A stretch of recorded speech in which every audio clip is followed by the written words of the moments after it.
අයිබෝන් මිත්‍රෝනි ඔගොල්ලෝ දැනටමත් දන්නවා අද මම කතා කරන්නේ මොකක් ගැනද කියලා. මේ යුද්ධ ටැංකිය ගැන ඔයගොල්ලෝ දැනගන්න ඕනම කරුණු ටිකක් තියෙනවා. අපි අද ඒ ගැන කතා කරමු. අපි යමු වීඩියෝ එකට.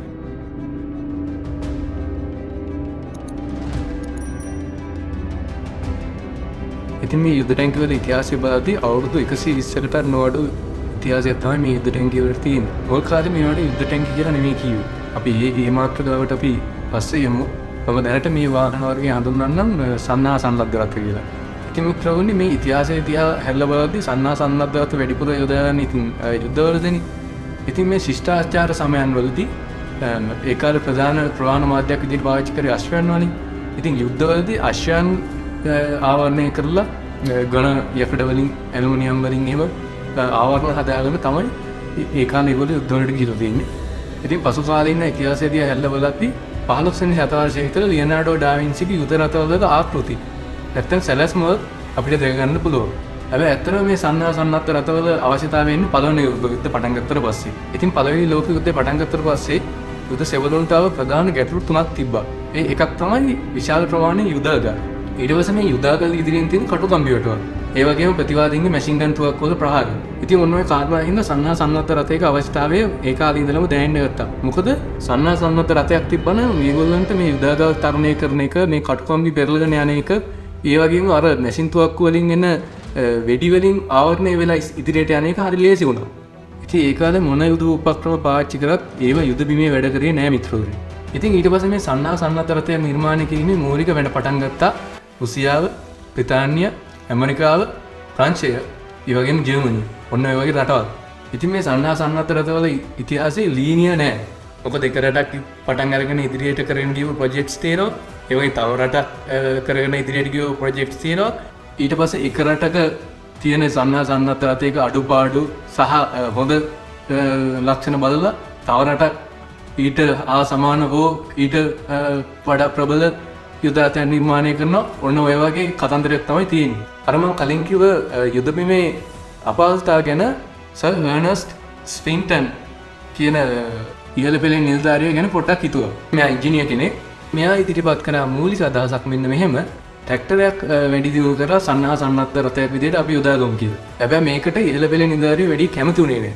හැබැයි ඒ කාලේ බ්‍රිතාන්‍ය නායකත්වයේ දරුවේ වින්ස්ටන් චර්චිල් එයා මේකට කැමති වුණා. ඒ වගේම එයා මේකට අවශ්‍ය මූල්‍යමය ප්‍රතිපාදනත් වෙන් කරා. ඉතින් මේකට නම තිබ්බේ මූලික වශයෙන් මැෂින් ගන් ඩිස්ට්‍රොයර් කියලා. ඉතින් ඒගොල්ලෝ 1915 පෙබරවාරි 20 වගේ දවසක මේ ප්‍රොජෙක්ට් එක පටන් ගත්තා. 1915 දෙසැම්බර් විතර වෙද්දී මේක ඒගොල්ලෝ ඉවර කරා. හැබැයි මේක ෆේල් වුණා. මොකද ඒගොල්ලෝ හිතන්න හිටපු තරම් යුදාගාර තරණය කරන්න එහෙම මේ උපකරණයට බැරි වුණා. මේකට මේගොල්ලෝ යොදාගත්තේ හෝල්ට් ට්‍රැක්ටර් කියලා ඒ කාලේ හරි ප්‍රසිද්ධ ට්‍රැක්ටර් වර්ගයක්. ඒ වගේම මේගොල්ලන්ගේ ලිටල් විලි කියලා ප්‍රොජෙක්ට් එකක් තිබිලා තියෙනවා. ඒකත් යම් කිසි සාර්ථකත්වයට ලැබුණු ප්‍රොජෙක්ට් එකක්. ඒ වුණාට අර යුදාගාර තරණය කිරීමේ අපහසුතාව එමින්ද ඒ ප්‍රොජෙක්ට් එකත් ඒගොල්ලන්ගේ ප්‍රයත්න තියෙනවා. ඊට පස්සේ ඒගොල්ලෝ මේවා වැඩි දියුණු කරලා එක එක ප්‍රොජෙක්ට් කරලා එක සංදිස්ථානයකට ආවා. ඒ 1916 සැප්තැම්බර් විතර වෙද්දී ඒගොල්ලෝ මාක් 1 කියලා නව සන්නා සන්නද්ධ රථයක් හඳුන්වලා දුන්නා. මේ මම කතා කරපු මේ එක සන්නා සන්නද්ධ රථයක්වත් තාම අර අපි වර්තමානයේ දකින යුද ටැංක් වල අර ලුක් එක දෙක කියන්නේ ඒ පෙනුමට සමාන නැහැ. හරි වෙනස්. පිට හරි අමුතුයි වගේ තේරෙනවා. ඉතින් ඒගොල්ලෝ මේ මූලික තැන ඉඳලා මේවා වැඩි දියුණු කරේ ඒක තමයි. ඉතින් මේකේ මේ අර අද දකිනා වගේ උඩ නෙමේ කෙන ප්‍රධාන වෙපන් එක මේන් වෙපන් එක ඒවා සයිඩ් එකේ දෙකක් තිබ්බා දෙපැත්තේ. ඒ වගේම මේ යුද රථයේ දෙපස අර මං කිව්වේ බර විදිහක් පාවිච්චි කරලා තියෙනවා කියලා. ඒවත් මේ නාවල් ගන්න. ඒ කියන්නේ නානික බර විතව මේවට යූස් කරලා තියෙන්නේ. ඉතින් මෙන්න මේ වගේ කන්සෙප්ට් එකකට තමයි ඒගොල්ලෝ මේ මාක් 1 කියන යුද ටැංකිය නැත්තම් මේ යුද රථය වැඩි දියුණු කරේ. මෙන්න මෙතනදී ඔයගොල්ලන්ට කියන්නේ විශේෂ කාරණාවක් එනවා. මේක ඒගොල්ලෝ කරේ හරි හොර රහසෙමයි මේ ප්‍රොජෙක්ට් එක. මොකද ජර්මනියට එහෙම මේක ආරංචි නොවෙන්න. ඉතින් මේක හදන්න ඒගොල්ලෝ කර්මාන්ත ශාලාවෙම පටන් ගත්තා ඒ කාලේ. දැන් කර්මාන්ත ශාලා පටන් ගන්නකොට මිනිස්සුන් බලන මේ මොකද කියලා. ඉතින් ඒගොල්ලෝ ඉතින් රජයේ ප්‍රචාරයක් යවුවා මේ කර්මාන්ත ශාලාව වලින් හදන්න අපි වාහන හදන්න තමයි මේ කර්මාන්ත ශාලාව පටන් ගන්න අපි කියලා. ඒ වගේම ජර්මනුවන්ට වගේ කට්ටියට අහු නොවෙන්න තමයි ඒගොල්ලෝ මේ වචනේ පාවිච්චි කරේ ටැංක් කියන වචනේ. ටැංකිය කියන වචනේ. ඒගොල්ලෝ ඒ කාලේ ඩොකියුමන්ට්ස් වලට මේ කියන්නේ ලිපි ලේඛන වලට එහෙම දාලා තියෙන්නේ අපි ටැංකිය හදනවා මෙම යුද පෙරුණේ වතුර ප්‍රවාහනය කිරීම සඳහා යොදාගන්න තමයි ඒගොල්ලන්ගේ බලාපොරොත්තු. ඒ කාලේ තමයි ඔය ටැංක් කියන නැත්නම් ටැංකි කියන වචනේ පාවිච්චි කරේ. මේක ඉතින් දිගටම ඕක තමයි ඔය යුද ටැංකිය කියන වචනේ ඔය ටැංක්ස් කියන වචනේ හැදෙන්න මූලික හේතුව උනේ. ඒ පාවිච්චි කරන රහස් වචනය දිගටම ආවා. ඉතින් මේ වෙනකන් ඇවිල්ලා තියෙනවා මේ වචනේ. ඕක තමයි යුද ටැංක් කියන වචනේ හැදෙන්න මූලික හේතුව. විශේෂයෙන් පණිවිඩ මාරු කරාදී රේඩියෝ සිග්නල් එහෙම ආවල මේවා මැදදී ට්‍රැක් කරලා අල්ල කරන ජර්මානුව. ඉතින් ඒගොල්ලන්ටත් ඒගොල්ලොත් නොමග යවන්න තමයි මේ ටැංකි කියන වචනේ ටැංක් කියන වචනේ ඒගොල්ලෝ යූස් කරේ. ඉතින් මේ මාක් 1 සන්නද්ධ රථය ඒගොල්ලෝ අත්හදා බැලුවා 1916 සැප්තැම්බර් 15 සෝම් යුද්ධය. සෝම් යුද්ධය කියලා කියන්නේ බ්‍රිතාන්‍ය සහ ප්‍රංශය අතර ඇති වුණු යුද්ධයක්. මේක සෝම් ගඟ ආශ්‍රිතව ඇති වුණු හින්දා තමයි සෝම් යුද්ධය කියලා හැඳින්වෙන්නේ. මේකට ඒගොල්ලෝ මේ මාක් 1 කියන සන්නද්ධ රථ 32ක් විතර පාවිච්චි කරා. මේක ඒගොල්ලෝ ඊට වඩා ප්‍රතිඵලයක් ඒගොල්ලන්ට අත් කර දුන්නා. හැබැයි මේකේ පොඩි ප්‍රශ්න ටිකක් තිබ්බා. මේක විශාල වැඩි සහ මේක ක්‍රියා කරගන්න හරි අපහසුයි. ලොකු ක්‍රූ එකක් ඕනේ. ඒ කියන්නේ ලොකු මිනිස් ශ්‍රමයක් ඕනේ මේක ක්‍රියා කරන්න. ඊට පස්සේ අපි ප්‍රංශය පැත්තට හැරුණොත් එහෙම ඒගොල්ලෝත් අර හෝල් ට්‍රැක්ටර් යූස් කරලා නැත්නම් හෝල් ට්‍රැක්ටර් පාවිච්චි කරලා මේ කාලතුවක් කොයිම ඇදගෙන යන්න ඉද රථයක් හදලා තියෙනවා ඒගොල්ලෝ 1915 මුල් කාලේ වගේ. ඊට පස්සේ ප්‍රංශ යුද ටැංකි ඉතිහාසයේ පියා ලෙස සැලකෙන්නේ කර්නල් ජෝන් බැප්ටිස්. මෙයාගේ concept එකක් තිබ්බා මේ සන්නද්ධ රථයක් මධ්‍යම ප්‍රමාණයක් වෙන්න ඕනේ. ඒ වගේම විශාල මිනිසුන් සංඛ්‍යාවක් පාවිච්චි කරලා නෙමෙයි ඉත අවම මිනිස්සු සංඛ්‍යාවකින් මේක ඔපරේට් කරන්න නැත්නම් හසුරවන්න ලේසි වෙන්න ඕනේ. ඒ වගේම වැඩි බලයක් ඒ වගේම වැඩි කාර්යක්ෂමතාවයක් තියෙන්න ඕනේ කියන මතය එයා හිටියා. ඊට පස්සේ ලුයිස් රෙනෝල්ඩ් කියලා ප්‍රංශ ජාතික ඉංජිනේරුවෙක් මෙයා හඳුන්වලා දුන්නා හරි අපූර්ව සන්නද්ධ රථයක් නැත්නම් යුද ටැංකියක් රෙනෝල්ඩ් FT කියලා. මෙන්න මේ රථය තමයි අපි මේ වර්තමානයේ දකින යුද ටැංකිය වලට ගොඩාක් සමානකමක් තියෙන්නේ. ඉතින් මේ යුද ටැංකිය හසුරවන්න ඇත්තටම ක්‍රූ මෙම්බර්ස්ලා දෙන්නයි වුණේ. ඒ කියන්නේ කාර්ය මණ්ඩලය දෙන්නයි, ඩ්‍රයිවර් සහ ගන් ඔපරේටර්. ඒ වගේ මේක කුඩා ප්‍රමාණයේ රථයක් සහ මේකේ කාර්යක්ෂමතාවය ඉතාමත් හොඳයි. 1920 විතරදී ප්‍රංශයේ තමයි ඒ කාලේ තිබ්බ ලොකුම යුද ටැංකිය එකතුව. නැත්නම් යුද ටැංකි ක්‍රූ එක තිබිලා තියෙන්නේ. ඉතින් මිත්‍රෝනි රුසියාව පැත්තට අපි හරුවොත් එහෙම 1915 මුල් භාගයේ විතර මේගොල්ලොත් මේ සා ටැංක් සා යුද රථය කියලා එකක් හදලා තියෙනවා. ඊට පස්සේ ඒගොල්ලොත් මේ යුද ටැංකි සම්බන්ධව වැඩ පටන් ගන්න තියෙනවා. විවිධ ඔපරේෂන් විවිධ ප්‍රොජෙක්ට්ස් ඒගොල්ලන්ගේ වැඩ කරලා තියෙනවා. 1915 මුල් භාගයේ තමයි ඒගොල්ලොත් මේ යුද ටැංකි සම්බන්ධව වැඩ පටන් ගත්තේ. ඊට පස්සේ අපි ජර්මනිය පැත්තට හැරුණොත් එහෙම අර මං කිව්වේ බ්‍රිතාන්‍ය නිෂ්පාදනය කරා කියලා මාක් 1 කියලා යුද රථයක්. අන්න ඒකේ ආభాෂය අරගෙන මේගොල්ලෝ එහා සමානව ඒ වගේ සමාන නැහැ. හැබැයි මේ concept එකම අරගෙන ඒගොල්ලෝ යුද රථයක් හැදුවා. ඒකට කිව්වේ ඒගොල්ලෝ A7V කියලා. මේගොල්ලෝ මේක හැදුවේ 1917 විතර සහ මේගොල්ලන් තව ගොඩක් ප්‍රොජෙක්ට් තිබ්බා. හැබැයි මේගොල්ලන්ට ඉන්ධන සහ අමුද්‍රව්‍ය සපයා ගැනීමේ මූලික අපහසුතාවයන් හින්දා මේගොල්ලන්ගේ යුද ටැංකි සම්බන්ධව දියුණු වීම නැත්නම් යුද ටැංකි විකාශනය ඉතාමත් මන්දගාමී ස්වරූපයේ තමයි ගත්තේ. හැබැයි මේගොල්ලන්ගේ ප්‍රොජෙක්ට් ගොඩක් තිබ්බා. ඊට පස්සේ මිත්‍රවරුනි 1914 ඉඳලා 1918 විතර වෙනකන් මේ පළවෙනි ලෝක යුද්ධය තිබ්බේ. මේ කාලේ ඉවර වුණා.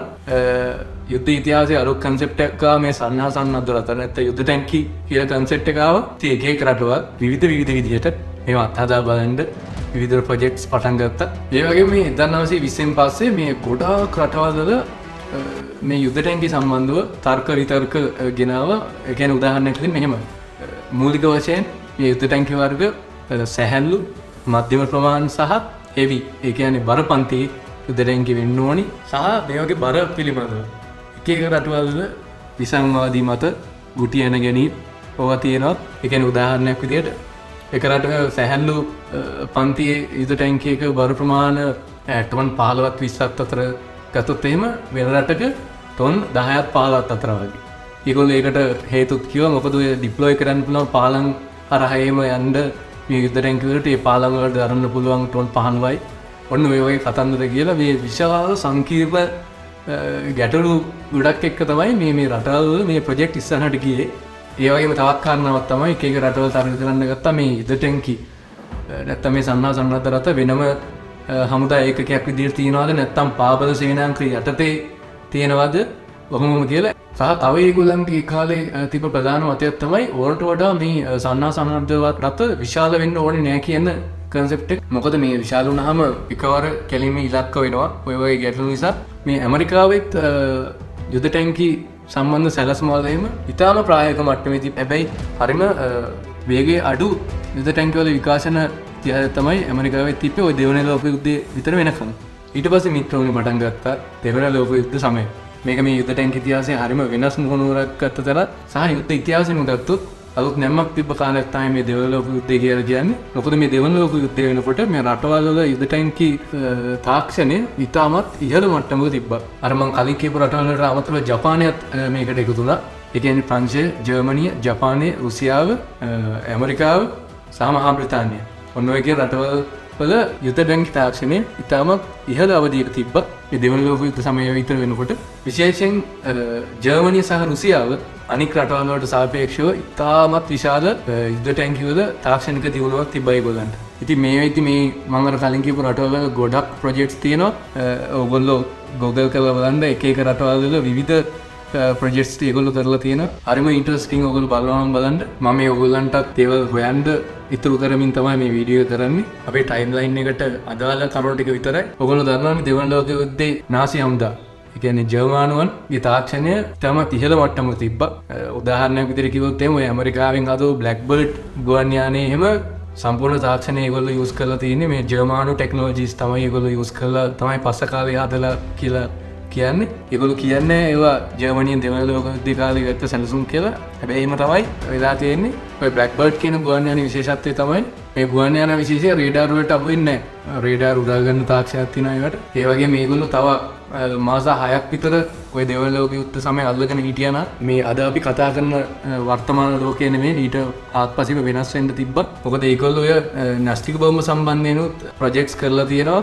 සහ ඒ බෝම්බ හදන්න සහ ඩිප්ලොයි කරන්න ඔන්න මෙන්න වගේ තමයි තිබිලා තියෙන දෙවන ලෝක යුද්ධයේ ඒගොල්ලෝ පරාද වෙද්දි. ඊ තාක්ෂණෙත් ඔය ඇමරිකාව එහෙම අරන් තියෙනවා. ඔයගොල්ලෝ පොඩ්ඩක් ඉතිහාසය ගැන පොඩ්ඩක් හොයලා බලන්න. මේ වගේ හරි ඉන්ටරෙස්ටිං තොරතුරු ටිකක් ඔයගොල්ලන්ට හොයාගන්න පුළුවන් මේ ජර්මනු තාක්ෂණය සම්බන්ධව. ඉතින් මේ යුද ටැංකි සම්බන්ධවත් එහෙමයි. ඒගොල්ලන්ගේ ඔය පැන්තර්, ටයිගර් කියලා එහෙම යුද ටැංකි තිබිලා තියෙනවා. මේවට කරට කර හිටියේ රුසියාවේ T-34 ඒ වගේම KV-1 කියන යුද ටැංකි විතරයි. අනිත් යුද ටැංකි වලට හැරෙන්නවත් බෑ මේ ටයිගර්, පැන්තර් කියලා යුද ටැංකි විශේෂයත් එක්ක.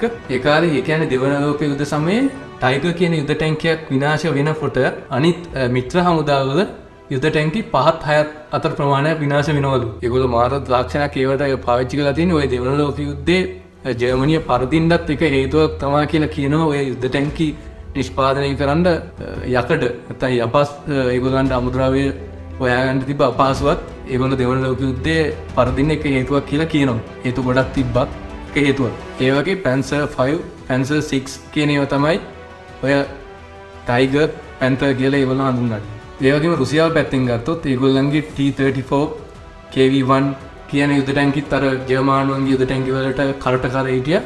අනික් රටවල් වල යුද ටැංකි වල තාක්ෂණයට වඩා. ඒ වගේ මම ඔයගොල්ලන්ට යෝජනා කරනවා ෆිල්ම් දෙකක් බලන්න කියලා. මේ යුද ටැංකි වල සම්බන්ධව ඔයා ඉන්ටරෙස්ටිං නම් ෆියුරි කියලා ෆිල්ම් එකක් තියෙනවා. ඒකත් මේ යුද ටැංකිය සම්බන්ධ ෆිල්ම් එකක්. ඒ වගේම T-34 කියලා රෂියන් ෆිල්ම් එකක් තියෙනවා. ඒකත් ඒගොල්ලන්ගේ අර T-34 කියන යුද ටැංකිය සම්බන්ධව ඒක පාදක කරගෙන හදපු මූවි එක. ඔය දෙක බලන්න කියලා මම යෝජනා කරනවා. ඔයාලට කැමති නම්. ඉතින් මේ දෙවන ලෝක යුද්ධයෙන් පස්සේ යුද ටැංකි සම්බන්ධව තිබ්බ මතය සෑහෙන දුරට වෙනස් වුණා. ඇත්තරම මිත්‍රම්නේ ඊට පසු කාලේ ඉන්න යුද්ධයන් වලදී මේ යුද ටැංකි කියන සාධකයේ සෑහෙන ප්‍රබල සාධකයක් වුණා යුද්ධේ දිනනවද නැද්ද කියන කාරණාව තීරණය වෙන්න. ඒ වගේම ගොඩබිම යුද හමුදාවල කොඳු නාරටිය වගේ තමයි මේ යුද ටැංකිය පස්සේ කාලේ පාවිච්චි වුණේ. ඊට පස්සේ කෝල්ඩ් වෝ ඊරා එක.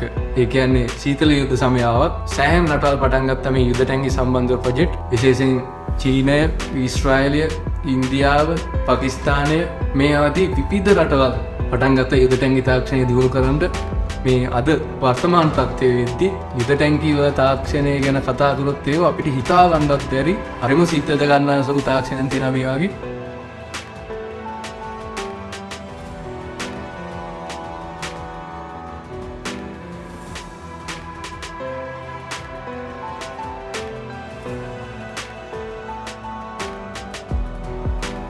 ඉතින් ඕක තමා යුද ටැංකිවල කතාව. මං හිතනවා මේකින් ඔයාලට අලුත් දෙයක් නැත්තම් අලුත් තොරතුරු ගන්න පුළුවන් වෙන්න ඇති කියලා, දැනගන්න පුළුවන් වෙන්න ඇති කියලා. ඉතින් ඔයාලට මේ පළවෙනි ලෝක යුද්ධය, දෙවන ලෝක යුද්ධය, ඒ වගේම මේ රටවල් යුද ටැංකි සම්බන්ධව අරගෙන ගියපු වෙනම ප්‍රොජෙක්ට්ස් කතා කරන්න ඕන. කමෙන්ට් එකක් දාන්න කමෙන්ට් සෙක්ෂන් එකේ. ඒ වගේම මගේ අහිංසක ඉල්ලියක් තියෙනවා. ඔයා මේ වෙද්දී channel එක subscribe කරලා නැත්නම් subscribe කරන්න, bell icon එක ඔබන්න. එතකොට මම අලුත් වීඩියෝ එකක් අප්ලෝඩ් කරපුවාම ඔයාලට දැනගන්න පුළුවන්. ඉතින් තව දවසක අලුත් වීඩියෝ එකකින් අපි හම්බෙමු. ජය වේවා.